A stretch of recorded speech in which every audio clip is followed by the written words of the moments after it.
He just continues to have the best people.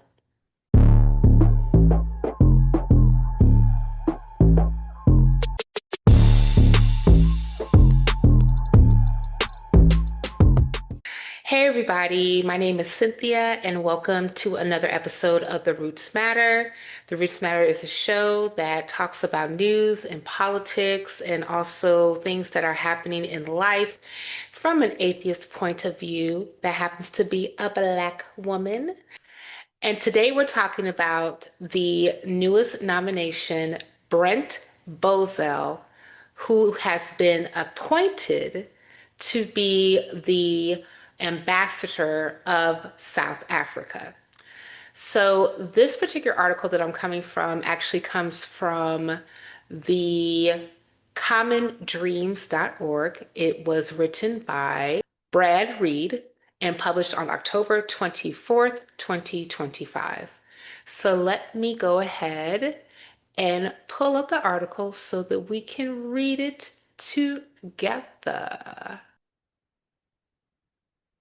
Okay, so let's read a little bit more of this particular article, shall we? It is entitled Trump's Nominee for South African Ambassador Won't Say If He Believes Black Americans Should Be Allowed to Vote. A window into the truly radical nature of the people Trump is nominating. Okay, here we go. President Donald Trump's nominee to be ambassador to South Africa this week refused to say whether he would support or oppose repealing laws allowing Black Americans to vote. During a Thursday Senate confirmation hearing, Senator Chris Murphy, Democrat from Connecticut, asked Trump's nominee, Brent Bozell, a right-wing media critic and founder of the Conservative Media Research Center, about his support for Trump administration plans that limit refugee admissions almost exclusively to white Afrikaners. Senator, I don't make that policy, Bozell replied. Murphy, however, did not accept this attempt at evasion. If I were to ask this question of virtually any nominee to be an ambassador prior to this panel, that would be an easy layup answer. No, no, of course not. We don't support having a refugee policy where we're only admit white people, said Murphy. So why can't you give your personal view on that? Because, Senator, I am here to serve America and to do what the president is asking me to do, Bozell said. Murphy then asked him if he would support bringing back laws in this country to only allow white people to vote. Bozell again refused to answer. Senator, I'm going to serve as ambassador to South Africa, and I'm going to focus on that, he said. You will not share your personal views on whether it is wrong or to reinstitute discriminatory policies in this country to prevent Black people from voting, Murphy pressed. Senator, my personal views are irrelevant, Bozell insisted. I am serving here to do what the president is asking me to do in South Africa. Murphy rejected this premise, however, and informed Bozell that the entire point of the Senate confirmation process was to learn more about a nominee's personal views so that senators can make informed decisions about their qualifications. Now, I feel that it is important that we actually dive a little bit into who this man is. All right, so let's read a little bit about him. And this is from Wikipedia. And let's just go. So let's go into his early life and education a little bit. So Bozell is one of 10 children of L. Brent Bozell Jr. and Patricia Buckley Bozell. He is the nephew of the late conservative writer and National Review founder of William F. Buckley Jr. Let me just pause for right there. Guys, when you get a chance, I need you to look up. Matter of fact, I'm going to put a link in the description below of William F. Buckley's and also James Baldwin debate on civil rights that are happening in America at that time, that was happening during the 1960s, late 50s, early 60s. So you got to check it out. And that will probably give you a little bit more context to this guy right here that we're talking about, okay? He's Irish, grandson of William F. Buckley Jr. He's of Irish and German descent, yada, yada, yada. Okay, let's go to his career. So Bozell joined and since disbanded organization called the National Conservative Political Action Committee, where he worked for the group founder Terry Dolan to help elect conservative politicians. In 1987, Bozell and the NCPAC joined a coalition of groups opposed to Reagan's administration meeting with the president of the African National Congress, the leading anti-apartheid group in South Africa. Bozell wrote that he was proud to become a member of the coalition against ANC terrorism. In 2013, Bozell complained on Twitter that mainstream media mythologizes the late anti-apartheid leader and the first president of the post-apartheid South Africa, Nelson Mandela. Bozell ran for the National Conservative Foundation Project at the Conservative Political Action Conference, in which he moderated debates between Sam Donaldson and Robert Novak over media bias. And he also formed the Media Research Center, and that's an organization that states the purpose, whose stated purpose is to identify liberal media bias. In 1998, he founded an organization called the Conservative Community Center. The MRC also established that established CNS News, the site of Conservative News Service, which was later known as Cybercast News Service, search-centered affiliate websites. On its website, MRC publishes Bozell's syndicated columns, the Cyber Alert Daily newsletter, documenting perceived media bias, and research reports on the news media. And then I'm just going to wrap up here. In October 2006, Bozell founded the Culture and Media Institute, an MRC branch whose mission is to reduce what he claims to be a negative liberal influence on American morality, culture, and religious liberty. I'm going to stop right there from sharing because I have thoughts.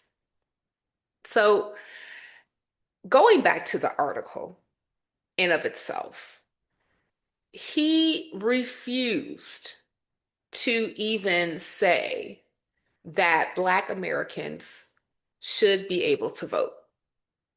You know, Black Americans that fought in every war. Black Americans that have been here since the inception of the United States. Black Americans who were slaves that built the country.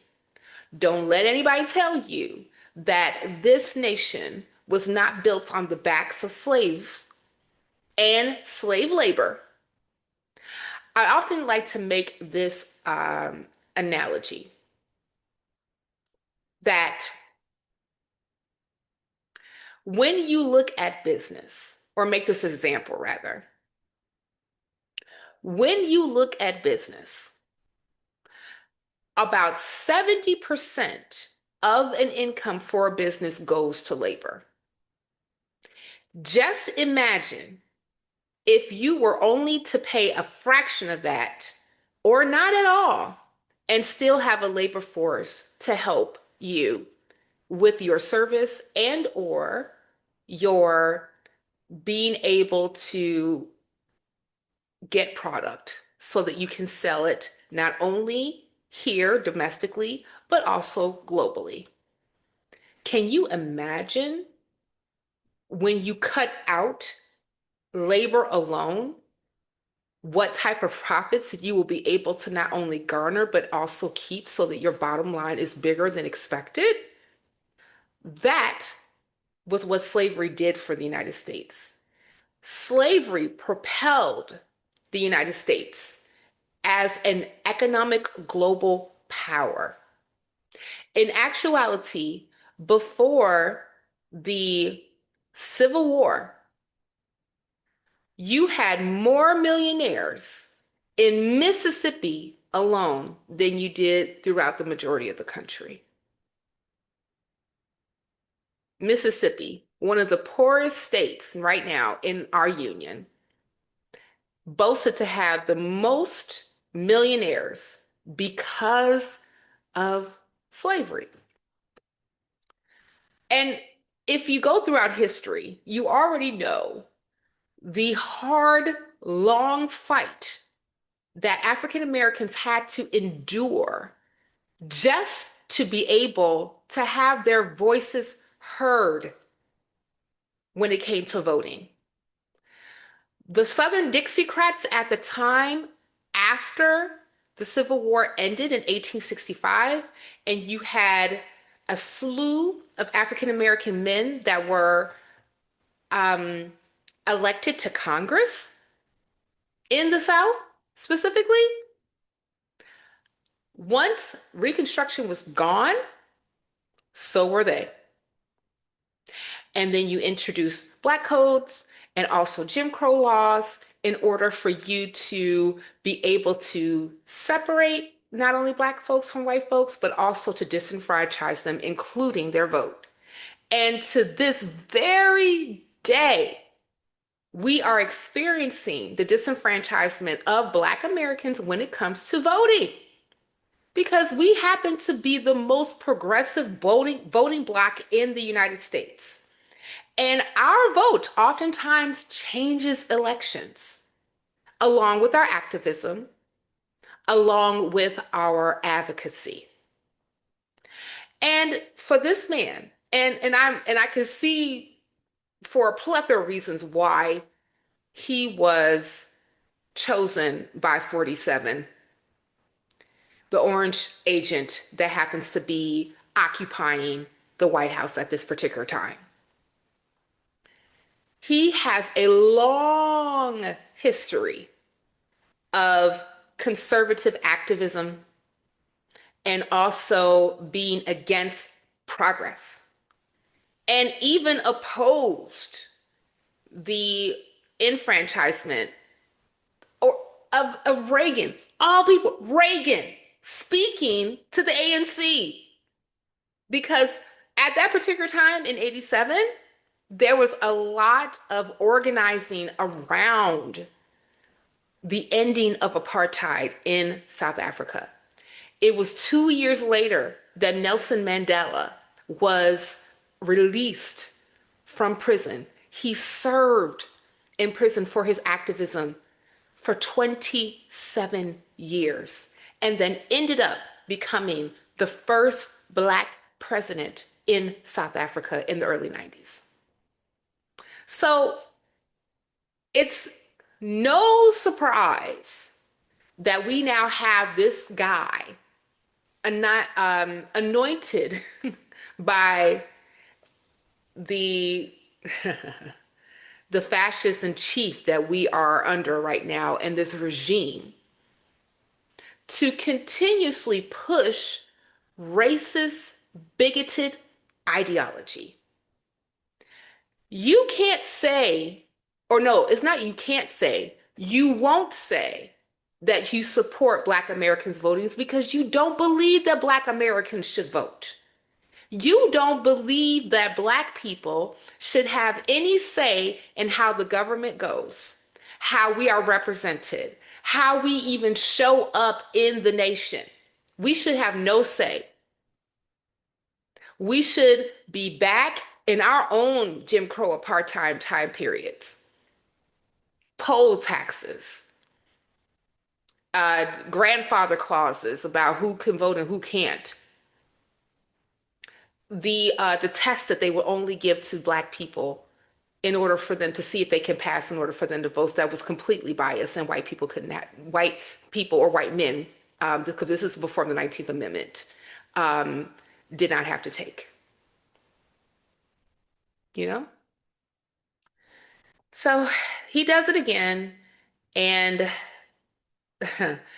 I would not be surprised if Bozell gets pushed through because we have seen that every deplorable nominee except for maybe like one or two, I have to look, has gone through the Senate process in order for them to get nominated and actually seated in a cabinet position with this administration.